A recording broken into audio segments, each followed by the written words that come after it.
Paano nga daw ba ang version ni Mama DH ng biryani?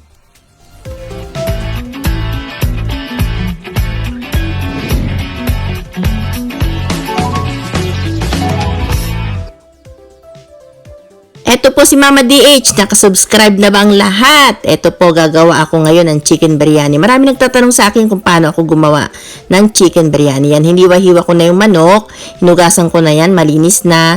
Sa iba po, malalaking hiwa, no? Sa akin, maliliit, dahil yan po ang gusto ng amo ko. Ang susundin ko po ngayon na pang-alis ng langsa, yung tinuro sa akin. Yan, sa isang bowl na meron tubig, linagyan ko ng isang kutsaritang asin, isang kutsarang asukal, tapos cinnamon bark, yan, tsaka yung laurel or bay leaves. Nilagyan ko rin ng hiniwa-hiwang lemon. Yan po, yung pamamaraan po na yan, ay itinuro sa akin ng chef na nagturo sa akin magluto nitong biryani. Tapos, yan, ilalagay mo dyan yung manok. I-marinate ko yan. Marinate bang tawag dyan? Soak, no? Binabad ko siya ng mga 1 oras o 2 oras. Kaya bago ako magluto, kailangan na ilagay ko na yan sa ref. Tapos, ihahanda ko na yung aking mga ingredients. Yan po ay mint leaves at saka coriander leaves. Sa Arabic, na'na at saka kasbara. I-ready natin yung ating blender kasi magbe-blend po tayo ng ating mga kamatis, bawang at luya. Alam niyo po, kung napapansin niyo, konti lang yung aking ingredients, ano? Ihanda rin natin yung yogurt. Yan, yogurt po. At saka yung anong tawag dyan? Pinritong sibuyas. Yan ang magpapasarap po dyan. Fried onion. Kung napapansin nyo, yun nga yung sasabihin ko, konti lang yung ating mga ingredients. Alam nyo kung bakit. Kasi po, ang kakain po ng biryani na aking gagawin ay 4 na tao lamang. Kaya depende po yan kung gaano po karami yung taong kakain. Kung marami din po ingredients. Yun. Kayo na lang po ang mag-a-adjust. Yan. I-blend po natin lahat yan. Ilalagay ko yan sa blender. Yan yung yogurt. Nagkamali nga ako dyan kasi nakalimutan ko nagbi-video ako na ilagay ko na yung mga dahon. Kaya nahirapan yung blender. Dapat yung yogurt nasa ilalim yan. Si Mama DH talaga makakalimutin. Ayan. Pero ginawan ko ng paraan. Siyempre, sinundot ko yan.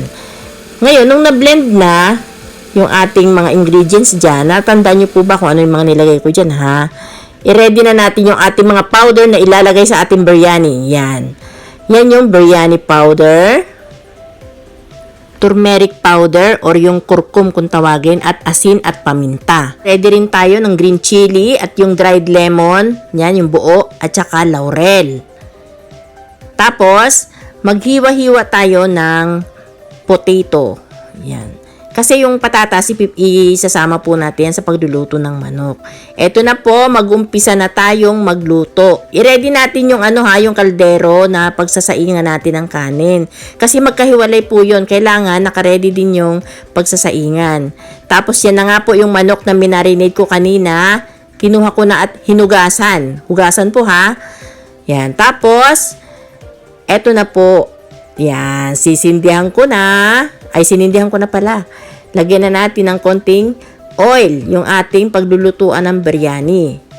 Siyempre, ang unang-una, ilalagay po natin yung manok. Yan, yung parang yung medyo ipa-fry natin siya ng konti. Alala ko nga po pala, kung meron kayong mantika nung pinagprituhan ng sibuyas, kung halimbawa, kunwari, kapiprito nyo lang ng sibuyas, yun po ang iilagay nyo dyan na mantika para po nandoon yung amoy nung sibuyas. Kaya lang kasi ako, parang ginawa ko kasi dati yon yung sibuyas na yun. Nagprito na ako ng marami. Tapos, nilagay ko sa freezer. Kaya wala akong mantika ng pinagprituhan. Kaya yun, fresh na mantika ang nilagay ko dyan. Yung oil. Tapos yun na nga, inilagay ko na yung patatas. Yan. Alam niyo po ba, sa iba, binubukod ng pagpiprito yung patatas. Pero okay din naman na ganyan. Yan, para maluto na rin siya kasama ng manok. Yan, nahalu-haluin natin kasi yung hindi man maiwasan na dumidikit-dikit, di po ba? Tapos umpisa na natin ilagay yung ating 4 na powder. Yan. Yung pong kulay yellow, yung yellow na yellow, yun po yung yung turmeric powder or curcum. Ilagay na rin natin yung ating mga buo na ingredients. Yun nga, lemon, sile, at saka yung yung bay leaves or laurel. Tawag sa atin yung laurel, di ba? Yan. Tapos, halu-haluin natin para yung mga niya, yan, yung mga sangkap ay siyempre yung kailangan maano talaga dun sa manok. Yan. Maya-maya, ilalagay na yung ating binblend. Ayan, yun binblend natin kanina. Pasensya na kayo sa pagsasalita ko ha, kasi minsan nabubulol-bulol talaga ako. Yung dire-diretso ako magsalita. Siyempre, ang hirap kaya magsalita, no? Sabay ganun. Kung mapapansin nyo po, di po ba yung sauce na yogurt na isinabaw ko dyan, konti lang, di po ba? Kasi konti lang yung aking isasaing. 2 cups lang ng kanin. Depende po kasi yan sa dami ng kanin. Hahayaan na natin kumulo yan. Yung mahina lang na apoy, wag yung masyado pong malakas kasi masusunog. Yung katamtaman lang, medium ba? Tapos tatakpan natin yan. Habang kumukulo yung manok na yon, yan po ay yan o, tinan mo, sinilip ko. Kasi yan siguro mga ilang minutes na siyang kumukulo. Siguro mga 20 na, ganun. Siyempre, sisilip-silipin mo siya. Siya talaga. Sisilip-silipin nyo yung biryani. Tapos, siyempre, handa ko na yung bigas.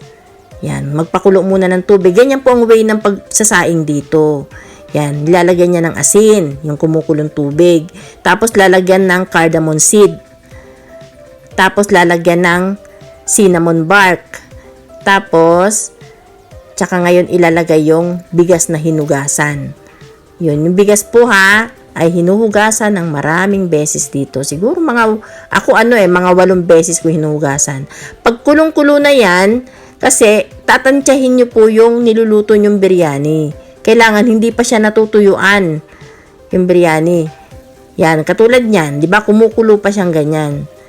Tsaka mo ngayon ilalagay yung nasala mo na bigas. Tatanggalin mo yung tubig na yun i-strainer mo siya.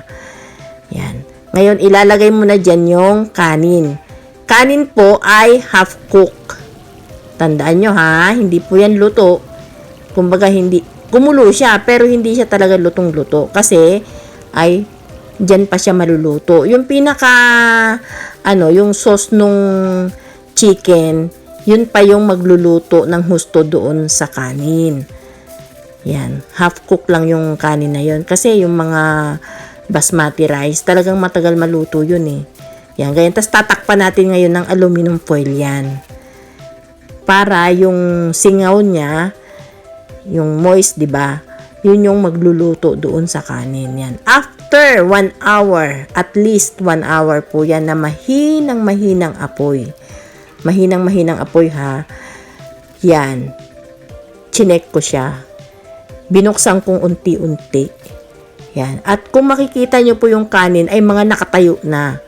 Yan, ganyan po ang basmati rice. Pag luto na po ang basmati rice, yan po ay tatayo. Yan po ang palatandaan na luto na yung ating biryani yan. Tinanggal ko na yung aluminum foil at tinakpan ko na lang. Ire-ready ko na dahil kakain na ang pamilyang aking pinaglilingkuran. Yan po.